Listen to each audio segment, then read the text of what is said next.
So, Bismillahirrahmanirrahim.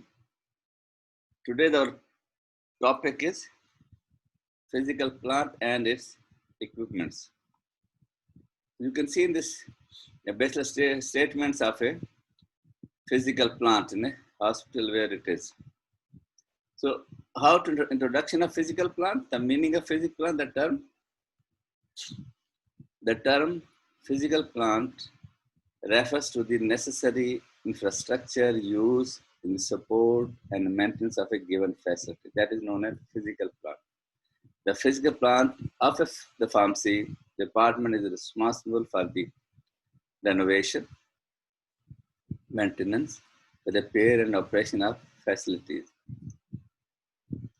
It consists of location, floor space, equipment, areas and rooms, refrigerations, storage facilities, and general utilities. Now, planning of a physical plant and its equipment is there. It includes equipment planning, architectural design, control, environment design, other architectural aspects, example, plumbing, finishing, electricity, whatever it is required. The hospital pharmacist should be acquainted with overall planning process. It consists of 3 parts: master program, functional program, architectural design and equipment programming. Now, planning is done in following: master planning, functional planning, and architectural planning. Now, master planning. Traditionally, master planning has focused on the acute care hospital campuses by identifying ideal location for expansion and addressing both infrastructures deficiencies and building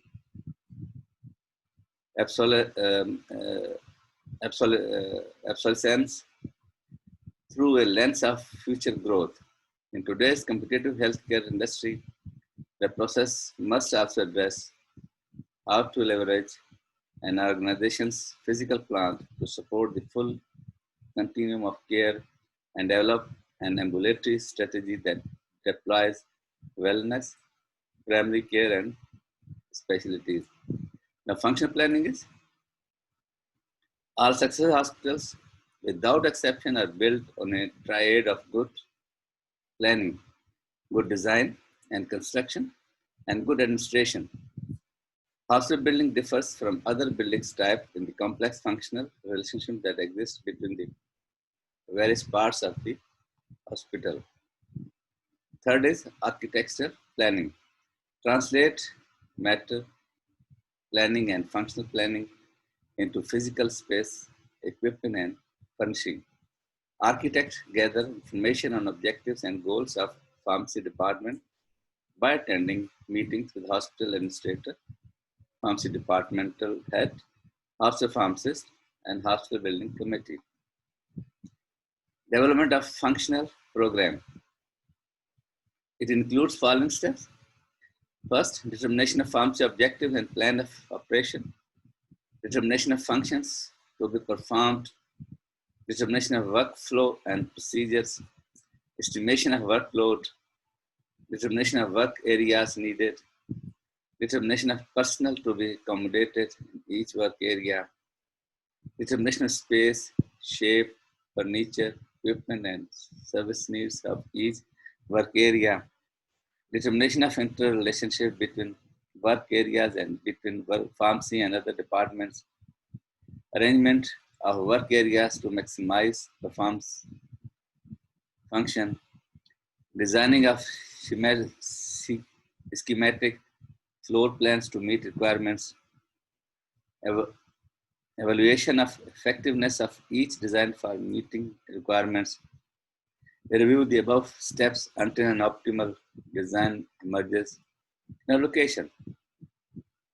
You can see in the picture, a pharmacy is there. So it should be conveniently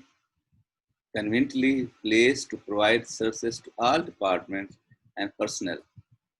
The location does not matter as long as it is convenient. Another one is the concept of center pharmacy is being adopted.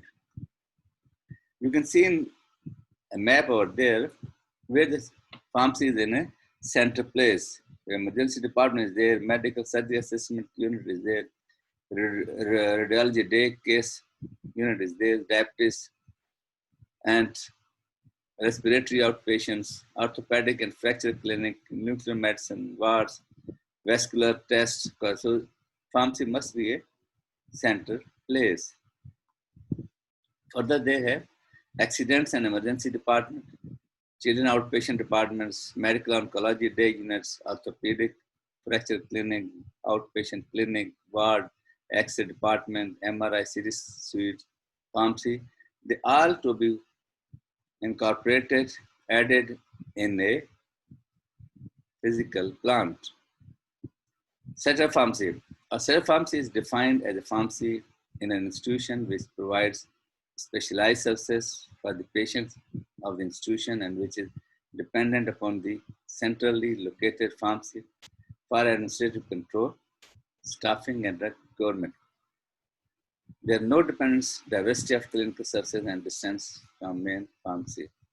Advantage of this: cut the cost on transportation, being able to respond to clinical needs of patients, enable the pharmacist to provide pharmaceutical services to patient, physician, and nurse. Pharmacy is available for taking patient drug histories, maintaining patient drug policies, and observing patient for drug reactions and toxicities. Now, floor space. The matter of space allocation to a floor is based on number of beds, workload of outpatients. The allocation on the basis of beds depends on basic estimate range from 10 square feet per bed in 100 beds hospital, 6 square feet per bed in 200 bed hospital, and on average of 5 square feet per in large hospitals. Areas measured in square foot or square inches, exclusive of walls and partitions. Requirement on the basis of bed strength. You can see a storeroom is there, dispensary is there, office is there, manufacturing of compressed tablets. If the facilities are available in such hospitals, such type of areas can be possible, but it depends upon the requirement of every hospital. Sometimes they can increase, they can decrease the space accordingly. With the evolution of pharmacy profession and emergence of new role of clinical pharmacists as a center of solution to all regulatory issues, varied functions and services of current pharmacy practice are being provided, ranging from standard type dispensing to unit dose dispensing, intravenous additive programs, drug information centers, extemporaneous compounding. All these demand for an effective method of space allocation. The space requirement of a hospital pharmacy is determined by following factors: variety and scope of the services provided, type of equipment used in the program, expected future expansions. The floor space is provided for following area: cleanup area, non-sterile mixing and filling, pre-packaging area, injection reconstitution area, labeling and inspection area, quarantine storage area. You can see in this picture that there is cleanup area, second pre-packaging area, non-sterile mixing and filling rooms, injection reconstitution area. You can see, understand when we discuss these one by one, you better understand. Labeling and inspection rooms. This room must be adjacent to the filling area. Quarantine storage, where first the drugs are received in a quarantine area. After quality assurance, it has to be shifted to the proper area of the pharmacy. Temperature controlled storage facilities. The drug storage temperature requirements are any of the following: refrigerator, cold place, cool place, excessive heat. You can see in this thermometer recording the temperature required in a controlled storage facilities. Refrigerator, temperature ranges from 2 to 8 degrees Celsius. Cold place, temperature not exceed to 8 degrees Celsius. Cool place, temperature 8 to 15 degrees Celsius. Room temperature. Temperature need 15 to 30 degrees Celsius.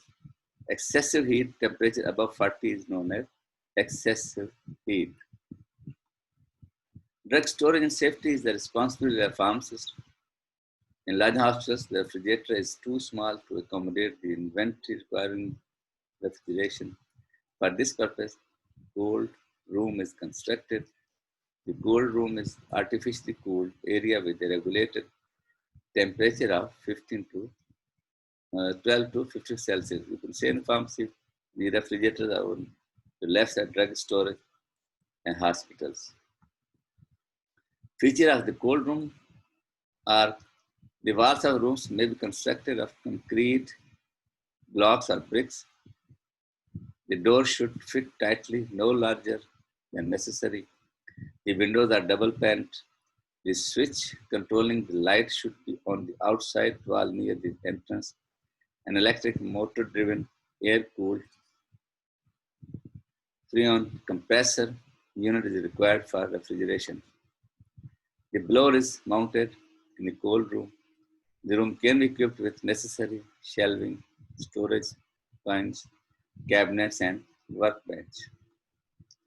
In a small hospital, the refrigerator or freezer or refrigerator with a built-in freezer component provides the facility.